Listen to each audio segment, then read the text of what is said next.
오늘 본문은 요한복음의 큰 분기점을 이루고 있습니다. 요한복음 11장은 성경학자들이 표적의 책이라는 이름을 붙였던 것이 끝이 나고 있습니다. 우리가 살펴보려는 본문의 말씀은 예수 그리스도의 공생애 중에 가장 중요한 주간의 첫 단계로 들어가는 관문이다 하는 것입니다. 오늘 본문의 상황은 예수님에 대한 수배령으로 인하여 긴장감이 팽배한 예루살렘의 전경을 보여주고 있습니다.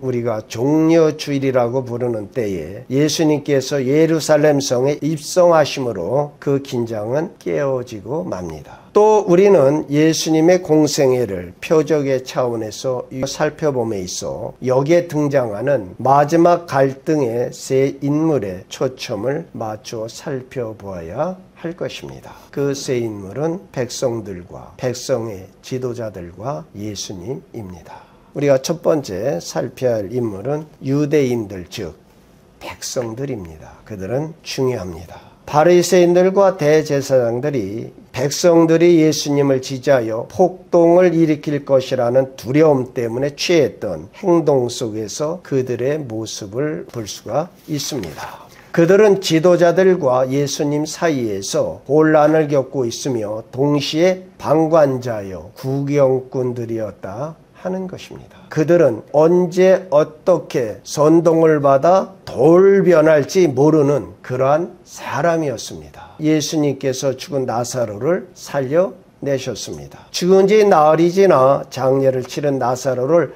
살려낸 이 일은 정말 놀라움 그 자체였을 것입니다. 그래서 12장 9절에 보면 나사로 때문에 많은 유대인이 가서 예수님을 믿음이더라. 이와 같이 나사로의 사건으로 많은 유대인들이 예수님을 믿게 되었습니다. 이에 유대 지도자들은 긴급히 회의를 열고 예수님을 잡아 처형하자는 결정을 내렸습니다.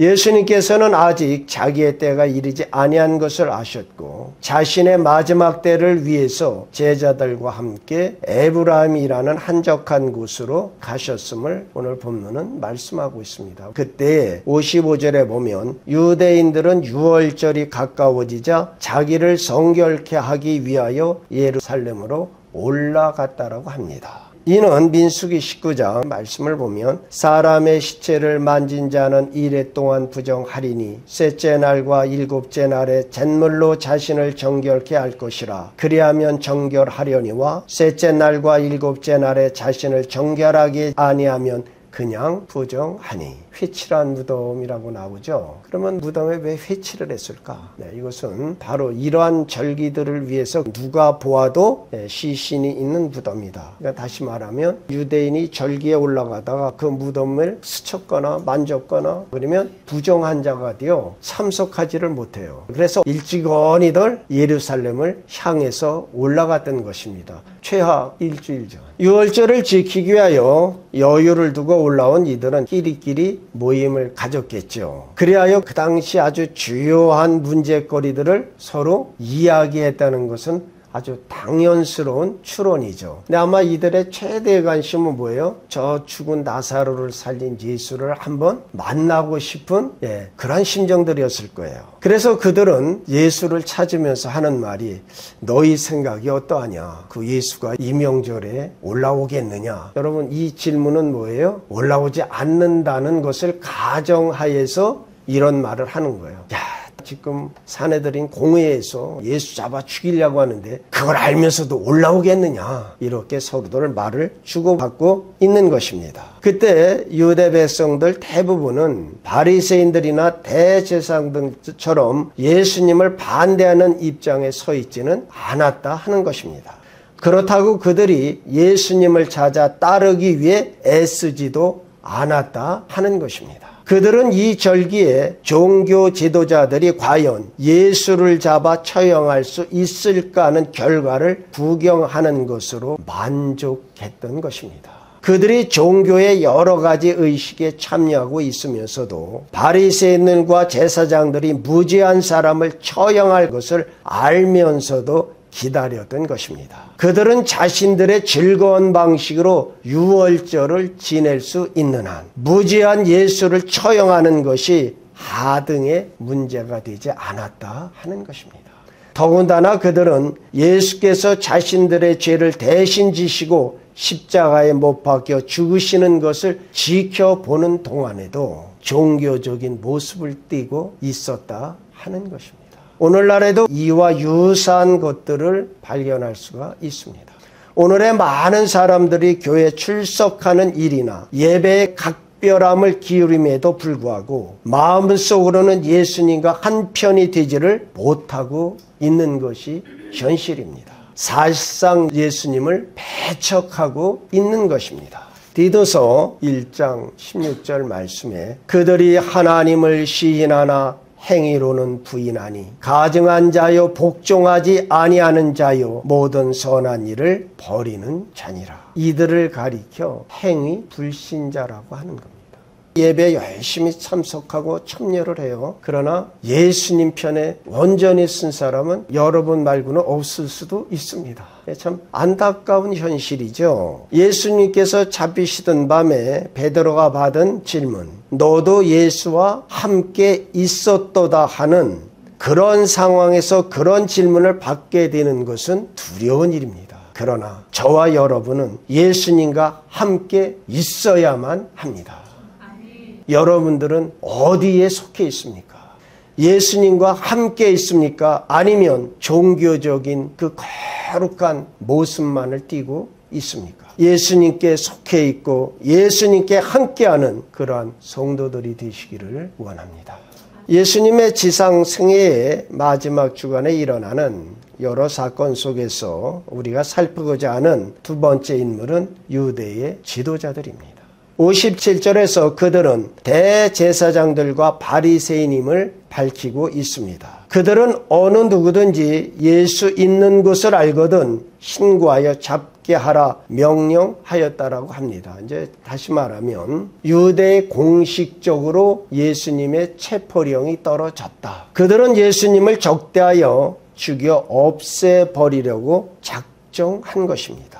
예수님께서 죽은 나사로를 살려내신 일이 그 지도자들 마음속에 적개심을 더 심화시켰는데 그것은 참 이해하기 어렵다 하지 아니할 수가 없어요. 죽은 사람을 살려 일으켰다면 예수님에 대한 새로운 인식이나 그가 누구인가 하는 호기심을 가지는 것이 정상적인 반응이 아니겠느냐 하는 것입니다. 그들은 유대 종교의 최고 지도자들이었음에도 예수님의 이적을 통하여 믿음을 갖거나 호기심을 갖지 아니하고 증오심만을 드러내고 있었다 하는 것입니다. 여러분, 우리가 소속감만 있으면 이들과 방불한 일을 하면서도 잘못된 것을 모르는 것이에요. 아니, 죽은 자를 살렸는데 오히려 이로 말미암아 예수를 죽이려고 책을 잡는 사람들, 소속감만 가지면, 진영 논리에 빠지면 얼마든지 이런 일을 할 수 있다 하는 것입니다. 예수님이 유대 종교 지도자들로부터 배척받고 위험인물로 낙인 찍힌 게 38년 된 병자를 고쳤을 때예요. 그들은 안식일날 고쳤다 하는 그 자그마한 한 가지로 말미암아 엄청난 생명의 역사를 부인하는 그곳으로 갔다 하는 것입니다. 그들은 사람의 고통에 대해서는 냉담했고 예수님께서 행하신 큰 이적에 대해서는 관심이 전혀 없었다 하는 것입니다.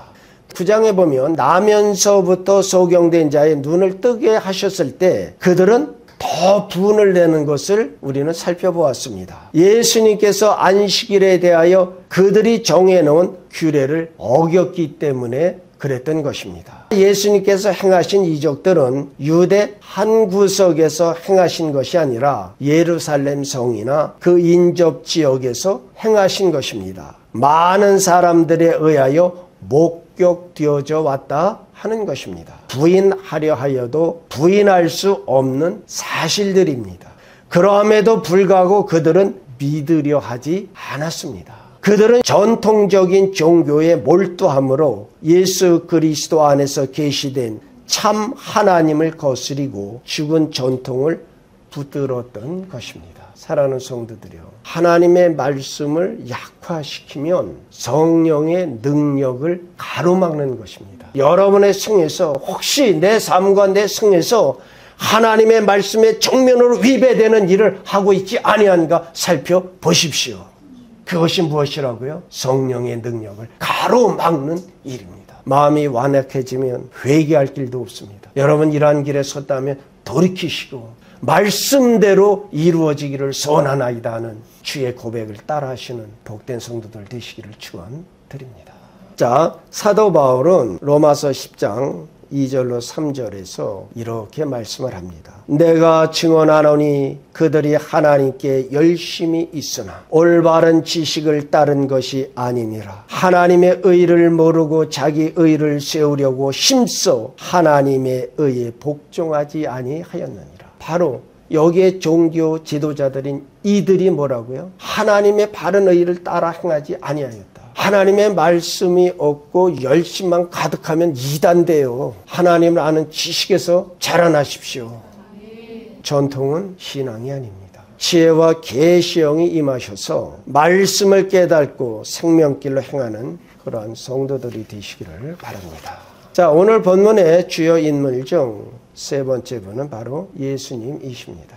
지금 예수님께서는 유대 지도자들의 체포령을 피하여 피신하신 것 같으나 실제로 그 상황을 장악하고 계신 분은 예수님이셨다 하는 것입니다. 예수님께서 그 상황을 장악하고 있는 데는 세 가지 요인이 작용을 하고 있습니다. 첫 번째는 예수님께서 인간에 대해 가지신 지식입니다. 또한 예수님께서 일어나고 있는 모든 일을 알고 계셨습니다. 그 사실이 오늘 본문 초두에 있기는 그러므로라는 말을 통하여 드러나고 있습니다. 그러므로 예수께서 다시 유대인 가운데 드러나게 다니지 아니하시고 거기를 떠나 빈들 가까운 곳인 에브라임이라는 동네에 가서 제자들과 함께 머무시니라. 왜 예수님께서 이렇게 하셨느냐 하는 것이죠. 그것은 바로 오늘 본문의 한 절 전에 이렇게 기록되어 있습니다. 이날부터 그들이 예수를 죽이려고 모의하였다라고 합니다. 그러니까 사내들인 공의가 모여서 정식적으로 예수님을 체포하려는 모의를 하고 있었어요. 우리는 공회원들 중에서 그 누구도 예수님께 그 사실을 알려줬을 것이라고는 상상도 못할 일이죠. 예수님께서 일어나고 있었던 일을 즉각 알고 계셨다. 이는 예수님의 공생의 사역을 직접 목격한 사도 요한이 2장 24절로 25절에 예수는 그의 몸을 그들에게 의탁하지 아니하셨으니 이는 친히 모든 사람을 아시며 또 사람에 대하여 누구의 증언도 받으실 필요가 없었으니 이는 그가 친히 사람의 속에 있는 것을 아셨음이라. 그러니까 예수님은 누가 알려주신 것이 아니라 그들의 모의를 아셨다. 그분은 신이셨다. 예수님께서는 우리의 마음속에 있는 모든 것을 아시고 계신 분이십니다. 둘째로 예수님께서 하나님의 때에 대한 의식을 갖고 계셨습니다. 예수님께서는 당신이 언제 십자가에 달려 못 박혀 죽으셔야 함을 아셨습니다. 바로 한 장 뒤인 12장에 보면 예수님께서 유월절을 위해 예루살렘에 올라가십니다. 그리고 27절에 지금 내 마음이 괴로우니 무슨 말을 하리요. 아버지여 나를 구원하여 이때를 면하게 하여 주옵소서. 그러나 내가 이를 위하여 이때에 왔나이다라고 기도하십니다. 비록 때가 임박하고 있었지만 아직 그때가 이르지 아니한 상태였습니다. 예수님께서는 한적한 곳에서 그때를 기다리셨으며 아버지께서 지정하신 정확한 때에 자기 백성의 대속의 십자가를 바라보시며 예루살렘으로 들어가신 것입니다. 세 번째 요점은 예수님의 용기입니다. 56절 말씀을 보면 그들이 예수를 찾으며 성전에 서서 서로 말하되 너희 생각에는 어떠하냐 그가 명절에 오지 하겠느냐. 종교 지도자들이 예수를 잡아 처형하려는 이렇게 결정적으로 위험할 때 어리석게 목숨을 걸고 예루살렘에 올라오겠느냐. 이 상황에 그런 일은 없을 것이다 하는 쪽으로 유대인들은 결론을 내리고 있습니다. 여러분, 시험이 무엇입니까? 시험은 하나님의 말씀을 듣고 순종하지 못하도록 진리를 혼동시켜 되바꾸는 것입니다. 예수님께서 내가 진실로 진실로 너희에게 이르노니 아들이 아버지께서 하시는 일을 보지 않고는 아무것도 스스로 할 수 없나니 아버지께서 행하시는 그것을 아들도 그와 같이 행하느니라. 예수님께서는 전적으로 아버지 하나님의 뜻에 순종하셨습니다. 그리하여 예수님께서는 죽음이 기다리는 예루살렘에 나타나셔야 할 때가 이르렀을 때 이스라엘 지도자 중 그 어느 사람도 아니 지옥의 모든 군대가 막아서도 예수님을 막지 못할 것입니다. 고통과 환난이 기다림을 아시고도 스스로 자원하여 예루살렘에 들어가셨습니다. 참 성도는 바른 일을 행함으로 나타난 결과를 두려워하는 것이 아니라 그 바른 일을 행하지 않은 것 때문에 일어나는 결과를 두려워해야 합니다. 이것이 참 성도이다 하는 것입니다. 이제 우리는 결론에 이르게 되었습니다. 우리 각자는 본문의 세 인물 중에 어느 한 편에 들어있다 하는 것입니다.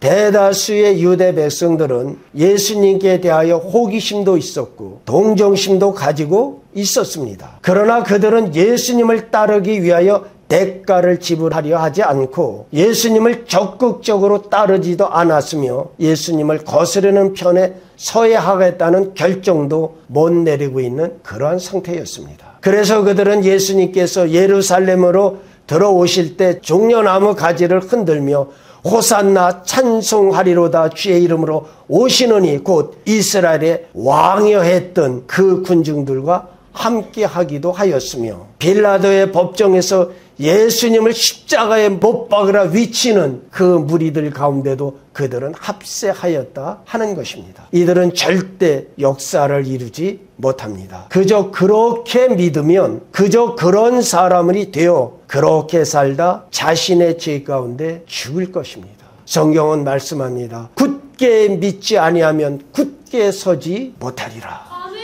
예수님 편에 서려면 예수님을 자신의 구세주로 따르려면 반드시 대가 지불이 있어야 합니다. 첫째로는 포기해야 하는 일들이 있다 하는 것입니다. 예수께서 나를 따르라고 하실 때 예수님을 따르지 못하게 하는 모든 것을 포기하지 않고는 결코 예수님을 따를 수 없게 되어집니다. 제자들은 모든 것을 포기했기에 그들은 에브라임에 예수님과 함께 있을 수가 있었던 것입니다. 그러나 예루살렘에 있던 그 사람들은 아무것도 포기하지 않았습니다.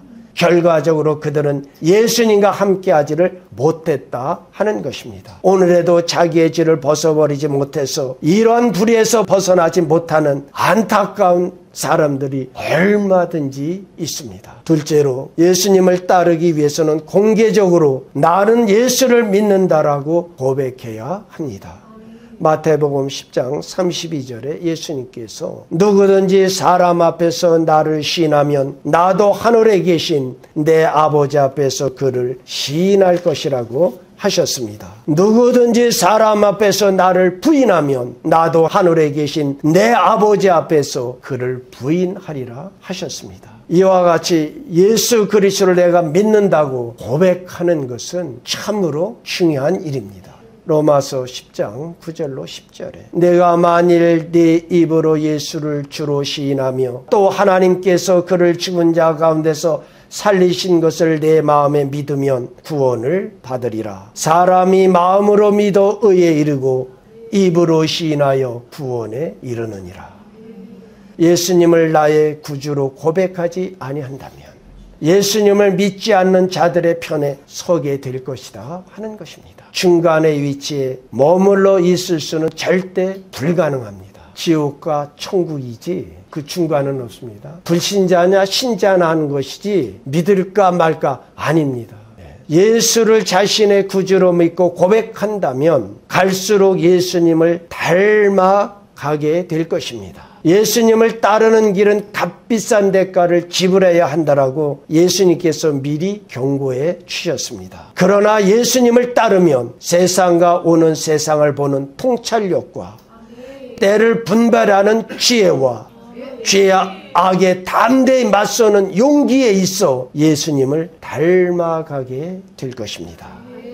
사랑하는 성도들이요, 예수 그리스도를 구세주로 바르게 알고 바르게 믿고 고백하여 이 세상과 오는 세상에서 하나님의 충만한 복을 받아 누리시는 복된 성도들이 다 되어주시기를 우리 주 예수 그리스도의 이름으로 축원드립니다.